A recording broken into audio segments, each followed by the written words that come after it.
झारखंड के देवघर में त्रिकूट रोपवे पर फंसे लोगों का रेस्क्यू ऑपरेशन शुरू। अब तक 7 लोगों को बाहर निकाला गया है। बचाए गए लोगों में एक बच्चा भी शामिल। अभी 8 लोग केवल कार में ही फंसे हुए हैं। ट्रॉलीज की जो पोजीशन है वो थोड़ी डिफिकल्ट होती है, जो खास एंगल पे है, तो उसमें थोड़ा ज़्यादा टाइम लगता है, लेकिन बाकी रेस्क्यू ठीक तरीके से चल रहा है। रेस्क्यू ऑपरेशन में वायुसेना के 2 Mi-17 हेलीकॉप्टर शामिल। रात में ड्रोन की मदद से ट्रॉलियों में फंसे लोगों तक खाने पीने की चीजें भेजी गई। पीएम मोदी कर रहे हैं देवघर में चल रहे रेस्क्यू ऑपरेशन की निगरानी। गृह मंत्री अमित शाह से बात कर पूरी जानकारी ली।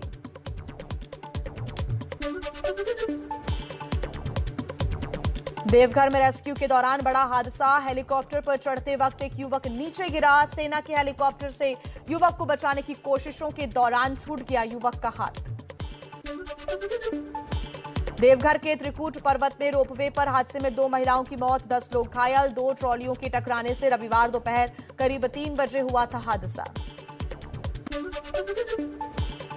देवघर हादसे में मिली अहम जानकारी। रोपवे में क्षमता से ज्यादा ट्रॉली जोड़ी गई थी। 3 ट्रॉलियों को बढ़ा दिया गया था। माना जा रहा है कि इसी के चलते ट्रॉलियां टकरा गईं। देवघर हादसे पर झारखंड के सीएम हेमंत सोरेन का बयान। कहा, हालात पर नजर बनाए हुए हैं। सभी लोगों को जल्द से जल्द सुरक्षित निकालने की कोशिशें जारी हैं। सभी तरीके से प्रयास हो रहा है और चूँकि रात थी, रात के समय बहुत सारी चीज़ें नहीं हो पाई, लेकिन सभी तैयारी के साथ लोग अर्ली मॉर्निंग से वहाँ पहुँच चुके हैं और चीज़ों पर हम लोगों की नज़र है।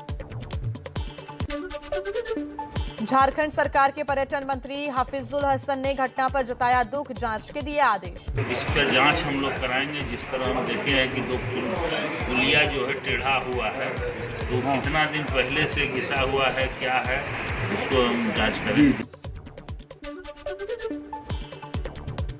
बंगाल की बल्लीगंज विधानसभा और आसनसोल लोकसभा सीट पर उपचुनाव। आज शाम 5 बजे तक वोटिंग। बीजेपी प्रत्याशी अग्निमित्रा ने डाला वोट।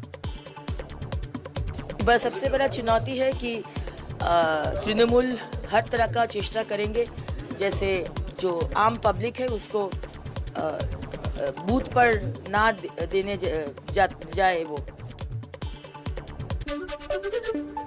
बंगाल की बल्लीगंज विधानसभा से बाबुल सुप्रियो और आसनसोल लोकसभा से शत्रुघ्न सिन्हा टीएमसी के उम्मीदवार हैं। बिहारी बाबू को चुनौती दे रही है बीजेपी की अग्निमित्रा। बिहार की बोचहा, महाराष्ट्र की कोल्हापुर उत्तर और छत्तीसगढ़ की खैरागढ़ विधानसभा सीट पर आज मतदान। 16 अप्रैल को होगी मतगणना।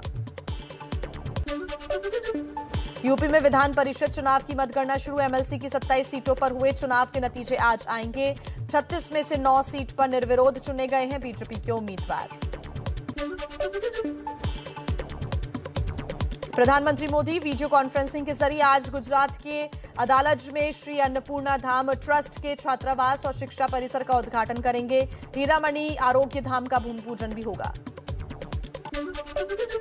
नई सहकारिता नीति पर आज शुरू होगा 2 दिन का राष्ट्रीय सम्मेलन।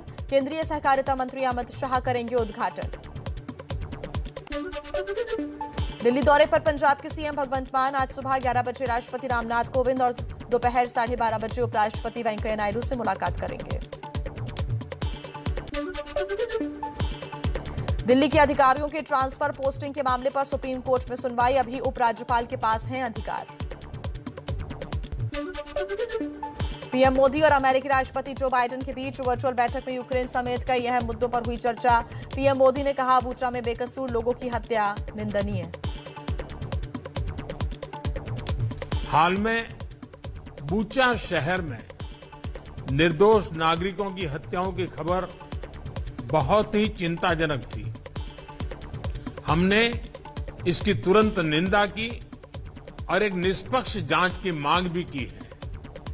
हम आशा करते हैं कि रूस और यूक्रेन के बीच चल रही बातचीत से शांति का मार्ग निकलेगा।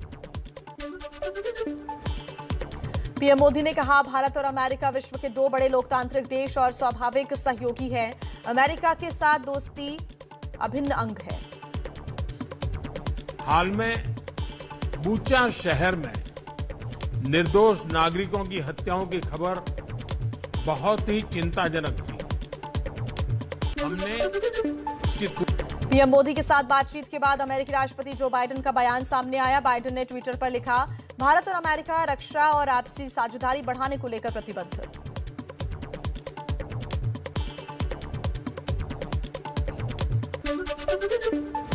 मोदी बाइडेन की बैठक का बड़ा असर। व्हाइट हाउस ने कहा, रूस से तेल खरीदकर भारत किसी भी तरह की पाबंदियों का उल्लंघन नहीं कर रहा है।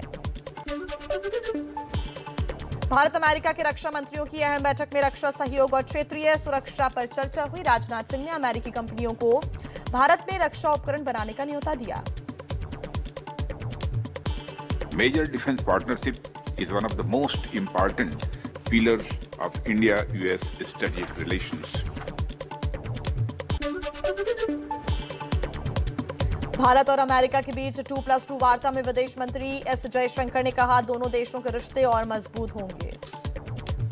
It's a great pleasure to participate in the 4th India-US 2+2 ministerial dialogue. LAC और हिंद महासागर में चीन की बढ़ती चुनौतियों के खिलाफ भारत को मिला अमेरिका का साथ। 2+2 बैठक में अमेरिका ने भारत के साथ मजबूती से खड़ा रहने का भरोसा दिया। भारत के रक्षा मंत्री राजनाथ सिंह और विदेश मंत्री एस जयशंकर ने अमेरिका के राष्ट्रपति जो बाइडेन से मुलाकात की। दिल्ली में राष्ट्रपति, प्रधानमंत्री मोदी और गृह मंत्री अमित शाह से मिले यूपी के CM Yogi Adityanath, deputy CM Keshav Prasad Maurya और ब्रजेश पाठक भी थे शामिल।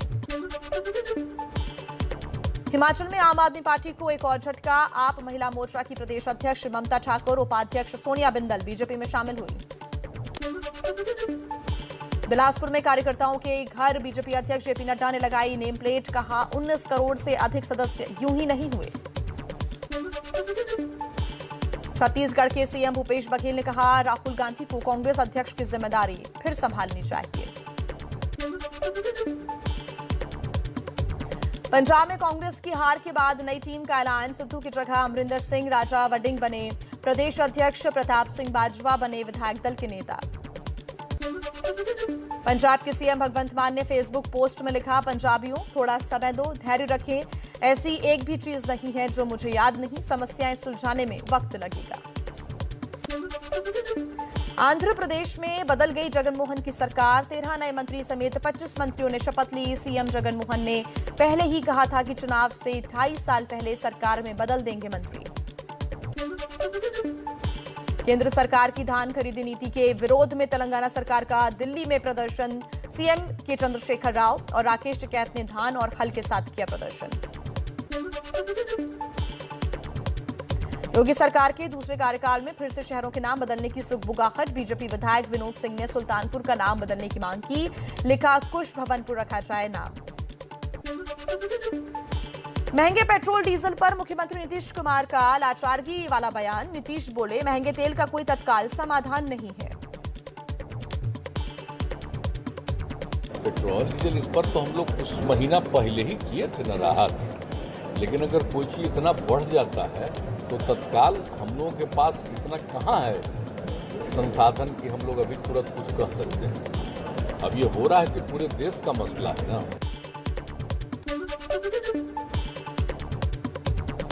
नेशनल हेराल्ड घोटाले में कांग्रेस के वरिष्ठ नेता मल्लिकार्जुन खड़गे से ईडी ने की पूछताछ। ईडी ने समन जारी किया था।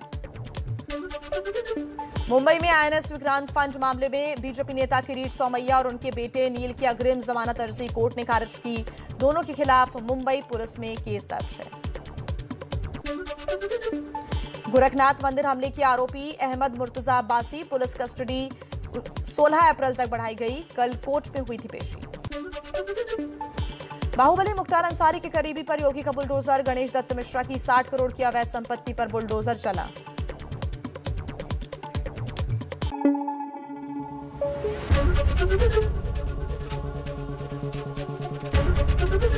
एबीपी न्यूज आपको रखे आगे।